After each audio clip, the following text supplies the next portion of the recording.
Quelqu'un comme Kémy Séba brûle son passeport français, dit je ne reviendrai plus jamais en France et part vivre au Bénin. Est-ce que c'est pas plus logique quand on milite pour le panafricanisme et contre la pensée, contre la France aujourd'hui qui serait toujours coloniale, de quitter la France?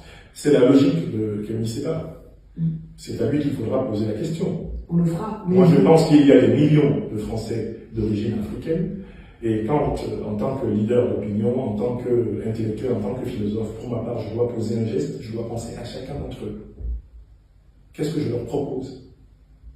Il y a une histoire économique, une histoire sociale, une histoire institutionnelle qui lie, même depuis des siècles, des Africains d'origine et des Français. Il y a des enfants qui sont nés de cette relation. Il y a des familles qui se sont construites dans ce métissage, dans ce chemin commun. Quand on prend une position comme leader d'opinion, on doit tenir compte de tout ce monde. Je ne pense pas que, parce qu'on critique la politique étrangère de la France, on doit quitter la France. Je pense même que les Français qui ont conservé cette flamme révolutionnaire, cette flamme libertaire, que les Sartre, les Camus, les Hugo, les Voltaire, à un moment donné, chacun à sa façon, Montesquieu et consorts, ont porté. Et quelle que soit leur couleur, ce sont les meilleurs Français possibles. Et quand moi, par exemple, il y a 2 semaines, j'ai appelé à voter pour le nouveau Front populaire sur mes réseaux sociaux, c'est parce que dans la gauche française aujourd'hui se trouvent les rares voix françaises qui sont demeurées aux côtés des Africains. Quand Jean-Paul Lecoq, quand André Chassaigne parle à l'Assemblée nationale, quand même un certain Jean-Luc Mélenchon parle à l'Assemblée nationale des questions africaines, le cœur des Africains de France et des Africains d'Afrique peut battre à l'unisson de la France contemporaine. Donc, cette pensée binaire, madame, qui consiste à montrer la porte aux Africains de France, aux Africains français, chaque fois qu'ils critiquent la politique africaine de la France, contribue à aggraver la situation de la France. Parce qu'en fait, il y a des Français, pas exactement de la même couleur que moi, de la même couleur que vous, qui disent exactement la même chose que moi, et qui ne sont pas ostracisés, qui ne sont pas priés de quitter la France. Ce qui veut dire qu'en fait, derrière cette injonction, la France, on l'aime ou on la quitte, revit l'antique et abject racisme, l'antique et abject colonialisme, le 2 poids 2 mesures, la citoyenneté à plusieurs étages, qui sont précisément ce pourquoi les Africains se révoltent aujourd'hui. Et alors justement, vous parlez de Jean-Luc Mélenchon, ça me fait penser, et on parle du panel des différents courants panafricanistes, et j'aimerais qu'on parle du Sénégal. Oui, pourquoi pas. Et bah parce que nous c'est très important dans le film, le Sénégal, évidemment, c'est quand même un des pays où il y a une transition démocratique réussie, avec l'arrivée de Diomaye Faye au pouvoir. Réussi, je vous laisse ce mot-là, mais je vais vous dire ce que je pense. Vous allez me dire, parce que je veux dire, c'est qu'en tout cas, il y a eu une élection avec un homme qui est arrivé au pouvoir, élu par le peuple, des élections qui ont eu lieu contre toute attente, quand même, parce que... Ah, contre toute attente. Ouais. Vous m'intéressez quand vous parlez. Non, mais on va parler honnêtement. Contre toute attente, il y a eu des élections, Diomaye Faye est arrivé au pouvoir. On peut dire que c'est un leader, penseur, avec son panafricaniste de gauche. Non. Encore un concept fumeux. Parce que c'est pas... Alors, je vais réagir. Alors, donc, ma question, parce qu'elle n'est pas précise. Ouais. Ma question, est-ce que vous pensez que le Sénégal est le nouveau modèle de la relation que la France pourra entretenir avec des pays qui sont des anciennes colonies? Je pense exactement que le Sénégal n'est pas le nouveau modèle de la relation que la France doit entretenir avec ses anciennes colonies. Parce que les nouveaux dirigeants sénégalais ne rassurent pas beaucoup dans certaines de leurs prises de position, même ces derniers temps. D'abord, il y a un mystère qu'il faudra un jour éclairer. Vous, journalistes, allez nous y aider par vos enquêtes savantes et même bien documentées. Comment est-ce qu'on passe de la prison au palais présidentiel? Comment celui qui vous détient en prison vous permet, en Afrique francophone au XXIe siècle, d'être candidat aux élections et de prendre le pouvoir? Je pense qu'un jour, on saura ce qui s'est dit dans la prison où Ousmane Sonko et Bassirou Diomaye Faye étaient en prison, entre eux et Macky Sall. Parce qu'il y a forcément quelque chose là qui explique ce que vous avez appelé tout à l'heure la surprise. Mais Mandela est en prison, il est en prison. Non, mais Mandela, c'est 27 ans. C'est 27 ans, et c'est une lutte incomparable à celle du peuple sénégalais. Le peuple sénégalais a lutté. Non, mais je veux dire, ça arrive, des gens qui sortent de prison et qui deviennent... Ouais, et Mandela, on a vu les négociations, justement. Il y a eu des négociations entre le pouvoir de l'apartheid et Nelson Mandela. Or là, on veut nous dire qu'il n'y a pas eu de négociation. Or, je vous dis, madame, pour moi, il y a eu des négociations. Macky Sall n'est pas parti comme ça. Il s'est entendu avec Sonko et Diomaye dans la prison. D'ailleurs, ils lui ont garanti une amnistie. Les dizaines de Sénégalais massacrés pendant ces 4 dernières années au Sénégal, c'est perte et profit. D'accord? Donc, je ne crois pas que ça se soit passé de la manière aussi idyllique qu'on veut le présenter. L'autre chose que je veux dire, c'est que quand il a pris le pouvoir, le président Diomaye Faye a commencé par se rendre dans un certain nombre de pays qui se trouvent être des pays qui ne sont pas engagés dans la dynamique panafricaniste. Il les a privilégiés. Il est allé notamment en Côte d'Ivoire rencontrer l'autocrate Ouattara, qu'il a félicité pour les progrès qu'il ferait en matière de démocratie et de stabilité.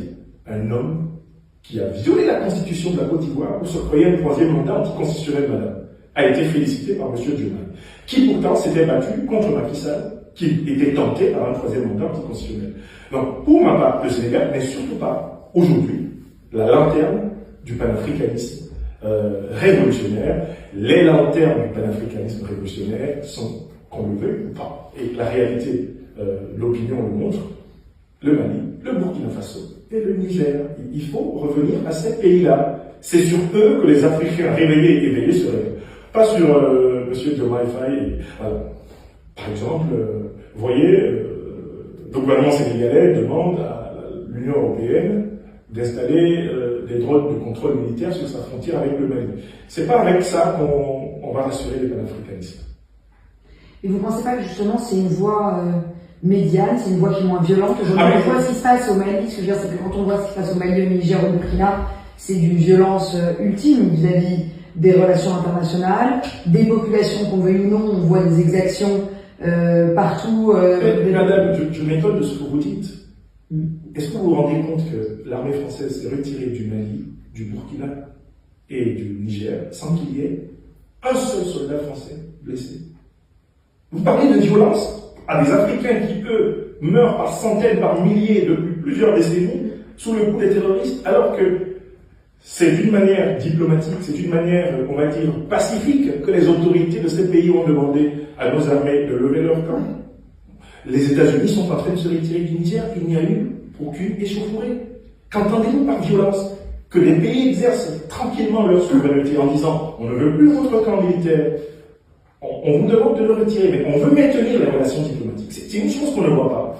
Ni le Mali, ni le Burkina, ni le Niger ne veulent rompre des relations diplomatiques avec la France, les États-Unis et les grandes puissances occidentales. Ils ont simplement dit nous ne voulons plus de votre présence militaire sur notre sol. Et la séparation se fait à l'amiable, madame. Comment pouvez-vous appeler violence une séparation qui ne se fait pas à coups de canon, une séparation qui ne se fait pas de manière agressive et qui se fait de manière policière civilisée? Comment lève-t-on un camp militaire étranger de son sol si ce n'est pas un appel à quitter, un calendrier de retrait et un retrait ordonné et coordonné? Les Africains du Sahel ont été très respectueux de leurs partenaires. Ils ont laissé des délais. C'est pas bien fou, madame. L'armée française n'a pas perdu la guerre. Elle n'a pas été chassée à l'issue. C'est pas du tout ce que j'ai dit. Non, mais le mot violence. Non, mais c'est ça, les violences dont on parlait, c'était pas tellement les violences entre l'armée française et les militaires locaux, c'était plutôt contre les populations civiles. On parlait des exactions, on parlait de la violence djihadiste, on parlait de tout ça. Il y a une augmentation de la violence. Je ne crois pas. Localement. C'est des chiffres, il y a un sénateur qui a marqué l'opinion. C'est le sénateur Cambon, de la commission de la défense du Sénat, qui a dit que les Maliens allaient regretter les conditions dans lesquelles ils se sont débarrassés de l'armée française. Citation. C'est-à-dire qu'il y a toujours cette idée que quand les Africains, souverainement, disent on ne veut plus de ça, c'est perçu comme une atteinte, littéralement, un crime de lèse-majesté. Dites-moi, dans quelle partie du monde il y a un camp militaire africain? Est-ce qu'il y a une seule partie du monde, en dehors de l'Afrique, où il y a un camp militaire africain? Est-ce que vous trouvez... Mais est-ce qu'il y a un pays qui a appelé l'Afrique à venir le libérer? Bien sûr, la France. Ah oui, la paix de Brazzaville, 1940, madame. Des millions d'Africains. Est-ce qu'ils considéraient que c'était la France à ce moment-là? Bien sûr. D'accord, mais c'est autre chose. Je veux dire, depuis la libération des peuples, est-ce qu'il y a quelqu'un qui a dit au Mali, envoyez-moi des troupes? Je veux dire, le président en 2013 a dit envoyez les Français, envoyez les Français. Madame, nous, Africains de France, sommes particulièrement fiers d'être des Africains de France parce que nos glorieux ancêtres se sont battus ici. Je pourrais vous amener au centre-ville, à l'endroit où les nazis ont exécuté une centaine de soldats. Je suis d'accord, c'est pas ça mon choix. Non, mais moi, c'est ça ma réponse. D'accord. Il faut que vous sachiez que nous sommes fiers, nous, Africains de France, d'être Français, parce que nos plus glorieux représentants sont les Africains qui ont participé à la libération de ce pays et qui ont laissé 2 millions de morts sur le sol de France et d'Europe pour cela. Notre légitimité, moi quand vous me voyez dans les rues de France, vous voyez, là je suis sapé là, dans ma petite veste, ma petite cravate, je suis habillé en bon français de Normandie, parce que la Normandie est une terre de sang, de sacrifices et de luttes africaines. Je passe en me disant, quand on me voit passer, on dit, il est grand comme ces soldats qui sont venus à nos côtés combattre le nazisme. C'est ça la filiation que je transmets à mes enfants. C'est cette filiation que je transmets aux Africains français. Vous avez votre fierté en tant que citoyen français. C'est de vous connecter à une Afrique qui a participé à ce qu'il y a de plus grand en France, la résistance contre l'obscurantisme. Je ne remets absolument pas ça en cause et je pense que ce n'est pas du tout ça dont on parlait. Quand vous disiez est-ce qu'il y a des bases africaines ailleurs, je disais il n'y a pas l'Afrique n'a pas colonisé, c'est ça le. Est-ce qu'il y a des bases américaines en Allemagne? Oui. Est-ce qu'il y a des bases, il y a de bases de J'espère que pays. vous savez que les États-Unis voulaient d'ailleurs maintenir leur base en France et que le général de Gaulle a dit. Je le sais tout à fait, évidemment. Ce que je veux juste dire, et que je pense que c'est pas ça dont on parle. Quand on parle, nous on disait pas ça, on disait le fait que aujourd'hui ces régimes maintenant au Mali, au Burkina, au Niger, sont des régimes dans lesquels il y a des exactions, qu'on accuse de commettre des exactions contre. Non mais ça c'est de la propagande, madame. Vous basez sur des rapports qui sont rédigés par les officines des puissances qui sont frustrées d'avoir été forcées de plier bagages. La situation de la lutte antiterroriste au Sahel s'est améliorée. Vous savez, l'armée française était là, l'armée européenne était là, l'ONU était là, d'accord? Le nord du Mali était continuellement occupé par les terroristes. Kidal était continuellement occupé par Iyad Ghali et ses compagnons. Ils sont partis. Les soldats français, partis les soldats de l'ONU, partis les soldats de la force européenne. Le Mali, l'armée malienne a reconquis la totalité de son territoire. Bien sûr qu'il y a toujours des activités terroristes. On a vu Iyad Ghali faire un crash à Malagas qui était pas avec. Mais écoutez, la situation est infiniment meilleure que pendant les 10 ans de présence. Vous savez, le terrorisme, il est parti de la partie nord du Mali, par exemple, et il est descendu jusqu'à Bamako. Je vous invite à étudier statistiquement les faits d'armes des terroristes aujourd'hui au Mali, au Burkina et au Niger. Les armées de ces 3 pays, qui plus est rassemblées dans la confédération de l'AES, sont passées à l'offensive. Donc vous dites que tous les rapports, toutes les ONG, tous les rapports de l'ONU qui disent que les situations se détériorent au Burkina Faso ou au Mali, le fait qu'il y ait des guerriers reviennent faire des prêches en personne, ce qui n'était jamais arrivé dans le nord du Mali, tout ça c'est faux. Je dis qu'une très bonne partie des allégations de violation des droits humains qui sont faites par les officiers des anciennes puissances coloniales, des anciennes puissances présentes militairement sur le sol africain après le saccage de la Libye, sont amplement fabriquées. Il y a du montage. Mais il y a bien sûr des choses qui sont vraies. Oui. Justement, quand on parlait de... Parce que, évidemment, on va parler de la Russie. Il y a le vrai enjeu de la Russie. Ce qui nous intéressait, c'est que, vous le savez, on a fait une enquête sur Wagner. On avait vu dans les documents en 2018 des politologues russes cette idée qu'il fallait jouer sur le passé colonial français pour réussir à le faire partir de ces pays et eux-mêmes gagner en puissance et prendre la place des Français. Qu'est-ce que vous pensez de cet argument? Est-ce que c'est pas ce qu'on voit, ce qui est en train de se passer aujourd'hui avec justement Urgence panafricaine de Kémy Séba qui reçoit de l'argent russe? Est-ce que c'est pas leur façon de lutter pour prendre la place des Français en Afrique? Écoutez, moi je commence par vous faire observer qu'il y a plusieurs sociétés de mercenaires qui opèrent en Afrique. Je suis opposé à une logique de 2 poids 2 mesures quand on va parler des sociétés de mercenaires. Les sociétés de mercenaires françaises sont plus anciennes en Afrique que les sociétés de mercenaires russes. Il faudrait être équilibré quand on aborde cette question. Et à ce moment, on va constater par exemple que Géos, qui est une société de mercenaires, a obtenu le contrôle total du port d'Abidjan. Le général Didier Castres, ancien chef d'état-major adjoint de l'armée française, a témoigné le 7 février 2024 au Sénat de la prise sous contrôle du port autonome d'Abidjan par la compagnie de mercenaires dont il est le président directeur général. Ça devrait nous choquer dans tous les cas. Alors maintenant, cette histoire de Wagner, en effet, vous savez très bien que les puissances rivalisent les unes contre les autres pour maintenir ou avoir une influence aux quatre coins du monde. Et dans le cadre de cette rivalité, il est certain que l'un des points faibles de la France, c'est de n'avoir pas purgé son passif colonial. J'ai écrit des livres, j'ai donné des conférences sur cette affaire. Dites-moi, chère madame, si nous, en France, avions mené une réflexion sur les réparations coloniales, si nous, en France, avions mené une réflexion sur la repentance à propos des crimes de guerre, des crimes contre l'humanité qui ont été perpétrés pendant la colonisation, est-ce que vous pensez que la France aurait mal à son passé en Afrique? Non. C'est parce qu'on a refusé de purger la question ici que nous sommes fragiles par là en Afrique, en tant que Français. Parce qu'il est très facile de vous indiquer des lieux où les exactions de l'armée française ont été commises ces 60 dernières années. On vous prend seulement novembre 2004 à Abidjan, madame. Vous irez peut-être bientôt à Abidjan. Allez à l'hôtel Ivoire. Devant l'hôtel Ivoire, 60 à 70 Ivoiriens sont assassinés par l'armée française. On tire à bout portant sur une foule de civils. Il n'y a pas de procès jusqu'à ce jour. Donc, les Africains, aujourd'hui, ne considèrent pas que l'instrumentalisation éventuelle de la question coloniale par la Russie ne soit pas fondée sur des faits.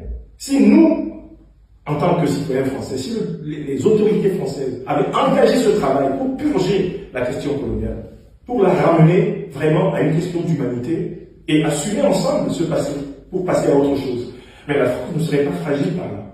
Donc, au lieu de voir que Wagner exploite le passé colonial français pour faire avancer ses pions en Afrique, il faut voir que les autorités françaises remettent toujours à plus tard le fait de vider l'abcès colonial, de clarifier l'abcès colonial, ce qui maintient la France en position de fragilité partout. Parce que dès qu'il y a une autorité française qui dit quelque chose, qui dit « Ah, voilà ce que font les Russes, voilà ce que fait Wagner », il est facile à Wagner ou aux Russes de présenter les faits d'armes de la même armée française, dans le même territoire. Et ils sont plus nombreux. Mais du coup, une fois que vous dites ça, quel est l'intérêt pour vous de supporter l'action des Russes sur le territoire? Je soutiens le peuple africain. Et pour un certain nombre de communicants officiels français, soutenir l'intérêt des peuples africains, c'est soutenir l'action des Russes. C'est insupportable, ce manque de respect pour l'intelligence africaine. Les Africains ne veulent pas devenir Russes. Ils ne veulent pas aller s'installer en Russie. Les Africains ne veulent pas que la Russie vienne installer des colonies de peuplement en Afrique. Et les troupes russes qui coopèrent avec les armées africaines le font provisoirement à la demande de ces armées pour les aider à devenir les principales souveraines de leur territoire. Et elles se retireront jusqu'au dernier soldat lorsque les Africains l'estimeront nécessaire. C'est pas du tout la même relation. Donc sachez que nous, Africains, nous n'aspirons pas à devenir, après avoir été les colonisés de l'Occident, les colonisés de la Russie ou de la Chine. Nous aspirons à construire une puissance africaine suffisante pour être respectés comme citoyens sur le sol africain et comme citoyens des autres contrées du monde, être reconnus comme représentants d'une civilisation politique digne. Attention, un événement a eu lieu le 6 juillet, il ne vous a pas échappé, c'est la création de la Confédération de l'Alliance des États du Sahel. Il va y avoir un passeport, il va y avoir une monnaie qui vient derrière, il va y avoir une puissance économique intégrée qui vient derrière. C'est pour cela que nous nous battons. Nous ne nous battons pas en Afrique pour la Russie. Avant que la Russie n'ait entamé le nouveau virage de ses relations africaines, nous soutenions déjà la lutte d'émancipation du peuple africain. Nous étions déjà engagés là-dedans. Moi, je vous ai donné 1990. J'avais 18 ans. Et c'est en fait la Russie